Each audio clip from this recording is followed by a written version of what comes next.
Hello students, welcome to new video.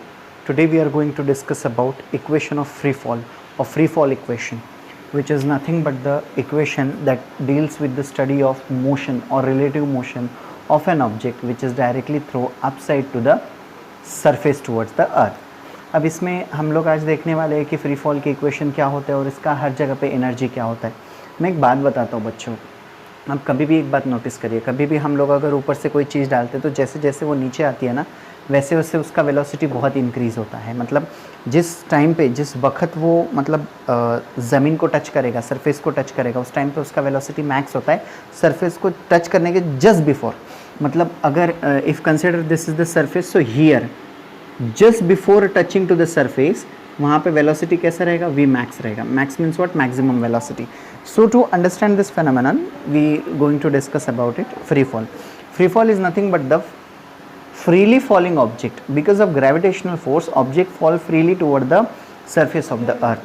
At that time, what we'll see here. देखिए हम उसके लिए क्या करते हैं, एक बॉल पकड़ते हैं. ये बॉल नीचे गिर रहा है with the velocity. इसका कुछ एक वेलोसिटी कंसिडर कर लेंगे. मैं आपको ये सारा देखिए यहाँ तक बॉल आया. हम लोग इसके पार्ट्स बना लेते हैं. इसको कंसिडर कर लेते हैं सेंटर पॉइंट है, तो ये पॉइंट बना देते हैं हम लोग ए पॉइंट, ये बी पॉइंट और ये सी पॉइंट. ओके बच्चों, next. So what we are going to do this is the A B and B C. Next in that will adjust the height. हम लोग क्या करते हैं, that is up side to down side, bottom तक. ये जो total है इसको समझ लेते हैं H, means the height of freely falling object is H. Okay, next. So हम लोग क्या करते हैं, ये अपसाइड जो डिस्टेंस है, ये अपसाइड, तो इस डिस्टेंस को क्या कंसिडर कर लेते हैं हम लोग, x. See total distance is h, half of distance is x. Okay, what will do here, total distance we have taken h, half of distance is x, so remaining distance is h minus x. बराबर. तो ये b point से लेके c point तक का जो distance है वो कितना रहेगा, h माइनस x. देखिए कैसे, ये टोटल है h, इसमें से ये वाला है x, तो ये वाला कितना रहेगा. देखिए h में से अगर ये x को निकाल दिया, टोटल h में से अगर x वाला निकाल दिया तो आपको क्या मिलेगा, यहां तक का डिस्टेंस मिल जाएगा. तो इसका मतलब क्या है, ये मिल जाएगा आपको h माइनस एक्स. मैंने वही किया है, यहाँ पे मैंने डिस्टेंस लिया है h माइनस एक्स. नाउ अब हम लोग क्या करेंगे, यहाँ पे एनर्जी निकालना है. तो अपने को मालूम है total energy is equal to kinetic energy plus potential energy. Total energy का फॉर्मूला क्या है, kinetic energy plus potential energy. अब इसमें भी काइनेटिक एनर्जी का फॉर्मूला क्या है, kinetic energy is equal to half M V square. And potential energy का फॉर्मूला क्या है, that is M G H. Okay, where M is the mass, G is the gravitation acceleration due to gravity and H is the height. Here kinetic energy half mv square, in that m is the mass and v square is the velocity of an object.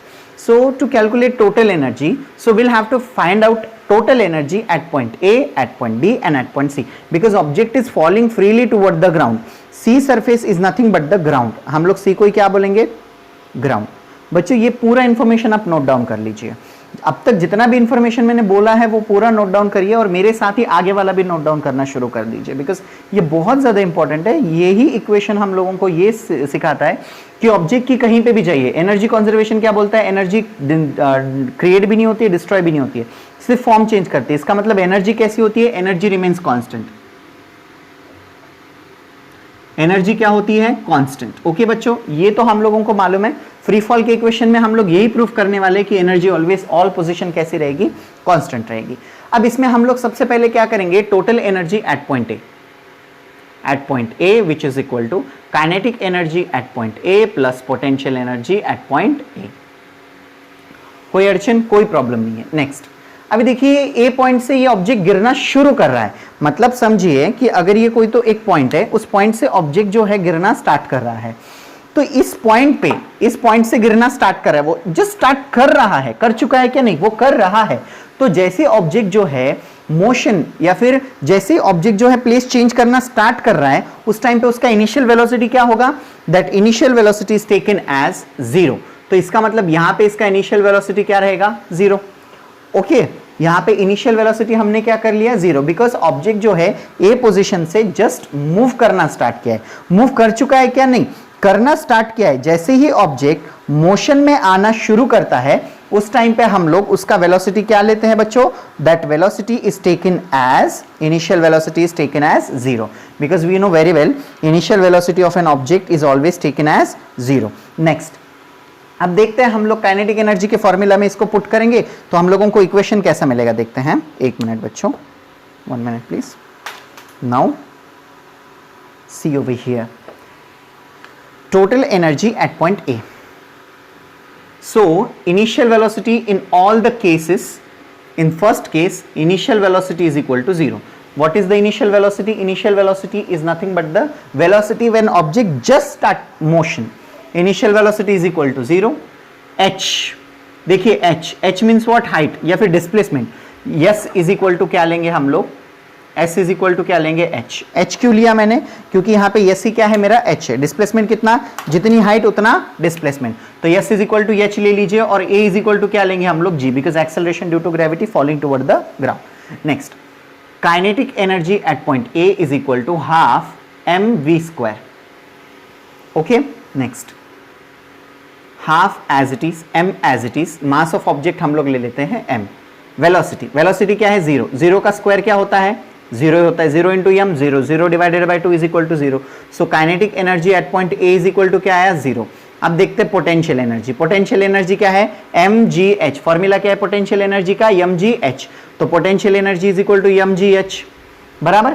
तो हो गया ना, m को m, मास जो है वो है, acceleration due to gravity जो है सो है, h is means what, displacement. कितना डिस्प्लेसमेंट किया, h जितना डिस्प्लेसमेंट किया. तो दैट्स व्हाट हम लोगों ने क्या लिया, potential energy is equal to mgh.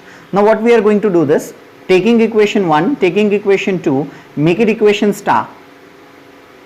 This make it as equation star. Okay, put the value of equation first and second in equation star. So what we get here, total energy at point A is equal to kinetic energy at point A. At point A कितना आया kinetic energy, 0 आया, तो 0 plus potential energy कितना आया, mgh.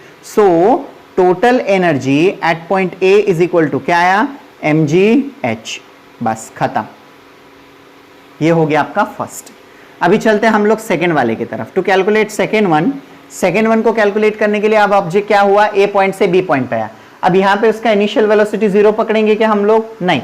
Now here we can't take its initial velocity as equals to 0. Why so, what is the main reason behind it, because here at point A it just start moving, but up to at point B it already start moving. So that's what here velocity is not equal to 0.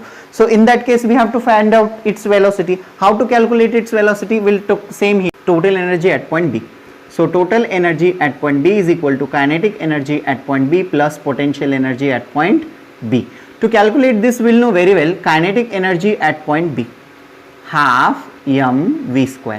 But here v तो हम लोग यहाँ पे 0 नहीं ले सकते. क्यों नहीं ले सकते v 0, बता दो. I will tell you why we have not taken v is equal to 0, because here at initial position when object just start moving, at that time its velocity taken as 0.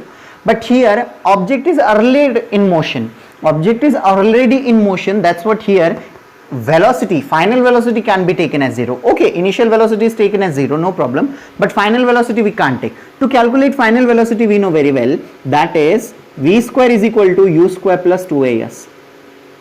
What was that, is nothing but the formula of kinematic equation. I always said you have to learn the kinematic equation, because of that only it will be repeated again and again.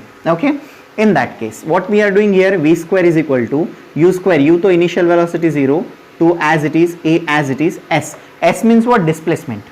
Here displacement from a point to b point, how much displacement the object has taken, that the taken as x. So x is the displacement, we have taken here x. So v square is equal to 2ax, and a is nothing but the g, so put it g, that is v square is equal to 2gx. Put this value in this equation, means we have to put this v square in the kinetic equation. So kinetic energy at point D is equal to half m in bracket 2gx. 2 to get cancel, kinetic energy at point B is equal to mgx. Now we have to calculate potential energy, because kinetic energy we have calculated, that is mgx. Now we have to calculate potential energy. To calculate potential energy at point B is equal to, that what we are going to do this, mgh. h means what, this height. H means what, height.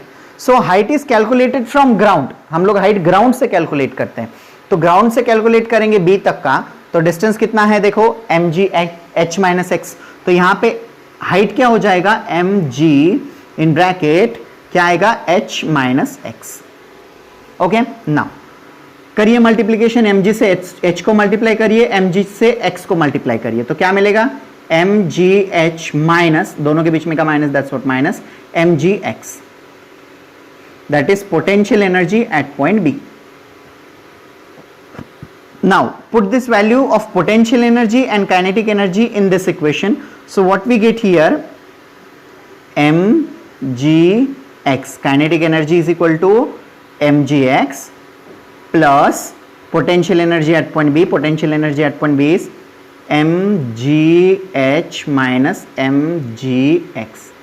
Minus mgx plus mgx get cancel, so total energy at point B is equal to mgh. Is that clear, students? See this. Now on the second point, total energy at point B is also mgh. Now we have to calculate total energy at point C. So to calculate total energy at point C is equal to kinetic energy at point C plus potential energy at point C. So what is the kinetic energy at point C? To calculate kinetic energy at point C is equal to half mv square. Again v square is not given, we have to calculate. V square is equal to u square plus 2as. V square as it is equal to 0 square because initial velocity is 0 plus 2 as it is, a as it is, s means what? Displacement. अब ये 0 से लेके a point से लेके यहां तक आया है, c पॉइंट तक आया है, तो उसने टोटल डिस्प्लेसमेंट कितना किया है, h जितना ही डिस्प्लेसमेंट किया है, तो हम लोग क्या करेंगे s is equal to h लेंगे, तो v square is equal to क्या आया 2ah, और a ही क्या बन गया हमारा g, क्योंकि एक्सेलरेशन ड्यू टू ग्रेविटी। तो v स्क्वायर को क्या करेंगे हम लोग यहां पे पुट करेंगे, तो क्या मिलेगा हम लोगों को, kinetic energy is equal to half m 2gh, बराबर, ब्रैकेट से बाहर 2 से 2 cancel, kinetic energy is equal to mgh at point C. अब potential energy, now potential energy at point C is equal to mgh, mg height C की, C point पे, C point कहां पे, ground पे, ground से height calculate करते, तो ground पे है, क्या हाइट आएगी 0, क्योंकि अगर ये ग्राउंड है तो ऑब्जेक्ट ग्राउंड पे ही है, हाइट कितना हुआ 0 हाइट हुआ, there is no height, so that's what g is taken as 0, क्या होगा mg into 0, 0 multiplied by anything is equal to 0. So potential energy at point C is equal to what? 0. Now put this potential energy, kinetic energy in above equation. So total energy at point C is equal to kinetic energy at point C. क्या है kinetic energy at point C? तो kinetic energy at point C आया है mgh plus 0. क्या हुआ? क्योंकि ये plus को plus as it is, potential energy at point C, potential energy at point C कितना है 0, तो 0 रख दिया मैंने। नेक्स्ट ये देखिए आप यहाँ पे देख सकते हो, तो total energy at point C is equal to mgh, हो गया प्रूफ। देखिए total energy at point A, total energy at point B and total energy at point C is always equal to mgh, which means it is constant. So energy of freely falling object remains always constant. ये हो गया इसका part first. Part second में हम लोग इसको और detail में देखेंगे। I hope you understand this phenomenon. If you understand this, so don't forget to like, share and subscribe. If you have a doubt, so ask me, which is comment box which is given below. Don't forget to ask if whatever the doubt you are having. This is the part first. We'll study it in detail in part second. Thank you. I hope you understand this phenomenon. If you have a doubt, so ask me in the comment box which is given below. Otherwise, don't forget to like, share and subscribe my channel and turn on the bell notification. Whenever I upload the video, you'll get the notification. Thank you.